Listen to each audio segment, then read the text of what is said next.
అందరికీ praise the lord. Welcome to my channel. ఈరోజైతే Moshe story part 4 అయితే చూసుకుందాం.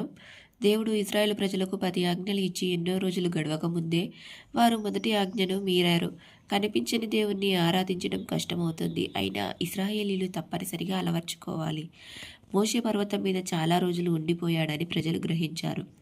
అందుకని వారంతా అహరోను దగ్గరికి వెళ్ళి, ఈజిప్టు దేశం నుంచి మమ్మల్ని ఇక్కడికి తీసుకొని వచ్చిన మోషేకు ఏమైందో మాకు తెలియదు. అసలు మోషే ఏమయ్యాడో ఏంటో కనుక మమ్మల్ని నడిపించడానికి ఒక దేవుని తయారు చేయని అడిగారు. అందుకు అహరోను వారితో, మీ భార్య బిడ్డలు ధరించిన బంగారు ఆభరణాలన్నీ నా దగ్గరకు తీసుకుని రండి అన్నాడు.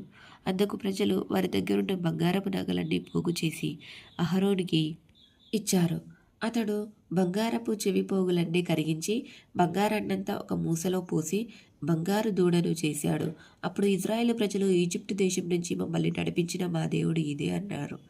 తరువాత బంగారు దూడ ఎదురుగా అహరోను ఒక బలిపీఠాన్ని కట్టాడు. అప్పుడు అతను, ఈ ప్రభువును సన్మానించడానికి రేపు ఒక పండుగ జరుగుతుంది అని చెప్పాడు. ఆ మరుసటి రోజు ఉదయాన్నే వారు బలి అర్పించడానికి కొన్ని పశువుల్ని, వారి భోజనాలకి మరికొన్ని పశువుల్ని తీసుకొని వచ్చారు. ప్రజలు పండగ జరుపుకోవడానికి కూర్చున్నారు. వారంతా ఎంతో ఆనందిస్తూ సిగ్గు లేకుండా ప్రవర్తించడం ప్రారంభించారు. ప్రభువు మోషేతో, తొందరగా కిందికి వెళ్ళు. ఈజిప్టు నుంచి నీవు విడిపించిన నా ప్రజలు నన్ను విడిచిపెట్టారు. నాకు వ్యతిరేకంగా పాపం చేసి వారు నా మార్గం నుంచి తప్పిపోయారు. వారు బంగారు దూడను చేసుకుని దానికి బలులు అర్పిస్తున్నారు. ఆ దూడని ఆరాధిస్తున్నారు. అది వారి దేవుడని, ఈజిప్టు దేశం నుంచి ఆ దూడే వారిని నడిపించిందని అంటున్నారు. ఈ ప్రజలు ఎంత మొండివారో నాకు తెలుసు. వారి మీద నేను కోపంగా ఉన్నాను. వారిని నాశనం చేయబోతున్నాను. నన్ను ఆపడానికి ప్రయత్నించవద్దు. నేను నిన్ను, నీ వారసుల్ని ఒక గొప్పగా జాతిగా చేస్తాను అని అన్నాడు. అయితే మోషే ప్రభువైన దేవుణ్ణి ఎంతో బ్రతిమలాడుతూ, ప్రభు, నీ ప్రజల మీద ఇంత కోపం ఎందుకు? నీ గొప్ప శక్తితో వీరిని ఈజిప్టు నుంచి బయటికి తీసుకొని వచ్చావు. పర్వతాలలో నాశనం చేయడానికి తన ప్రజల్ని విడిపించాడని ఈజిప్టు ప్రజలు ఎందుకు అనుకోవాలి? నీ కోపాన్ని తగ్గించు. నీ మనసుని మార్చుకొని ప్రజల్ని నాశనం చేయవద్దు. నీ సేవకులైన అబ్రహాం, ఇస్సాకు, యాకోబులను జ్ఞాపకం చేసుకో. వారి సంతానాన్ని అభివృద్ధి చేస్తానని నీవు వారికి విశిష్ట వాగ్దానాన్ని ఇచ్చావు. ఎప్పటికీ ఉండే విధంగా ఒక దేశాన్ని కూడా ఇస్తానన్నావు. దాన్ని జ్ఞాపకం చేసుకో అన్నాడు. అందుకు ప్రభువు మనసు మార్చుకొని తన ప్రజలైన ఇజ్రాయేలీని నాశనం చేయటం మానుకున్నాడు. మోషే పర్వతం దిగి వచ్చాడు. ఆజ్ఞలో రాసి ఉన్న 2 రాతి పలకల్ని తీసుకొని వచ్చాడు.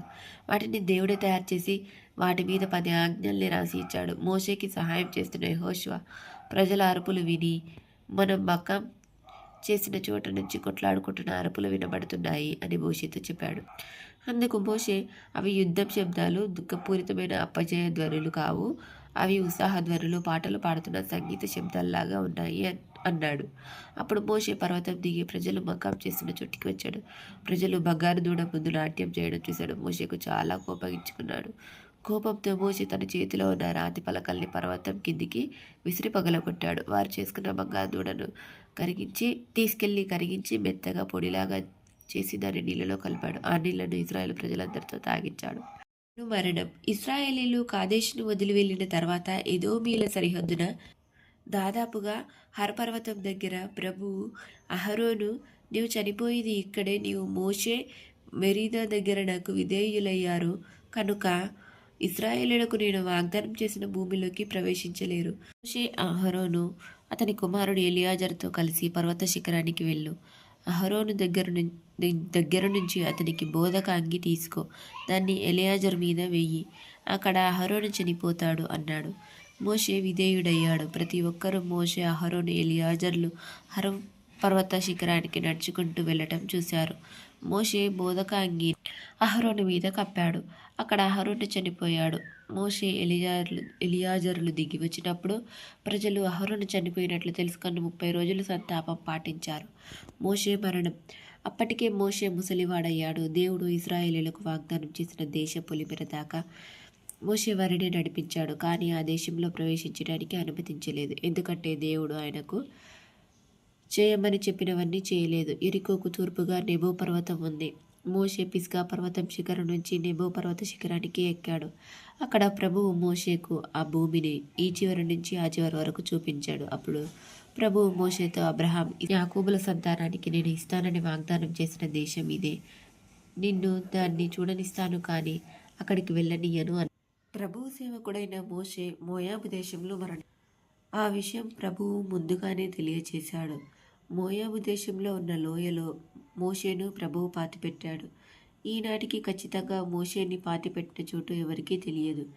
మోషే చనిపోయే నాటికి అతని వయస్సు 120 సంవత్సరాలు. ఎప్పటిలాగానే అతను బలంగానే ఉన్నాడు. అప్పటికి కంటి చూపు కూడా బాగానే ఉంది. ఇశ్రాయేలీలు మోషేకి 30 రోజులు సంతాప దినాలు పాటించారు. మోషే తన తరువాత ఇజ్రాయెల్ ప్రజలకు నాయకుడుగా ఉండటానికి నూను కుమారుడైన యెహోషువను నియమించాడు. అతను దైవజ్ఞానంతో నింపబడ్డాడు. ఇశ్రాయేల్ ప్రజలు యెహోషువ చెప్పినట్లు విన్నారు. మోషే ద్వారా ప్రభు వారికిచ్చిన ఆజ్ఞల్ని ప్రజలు పాటించారు.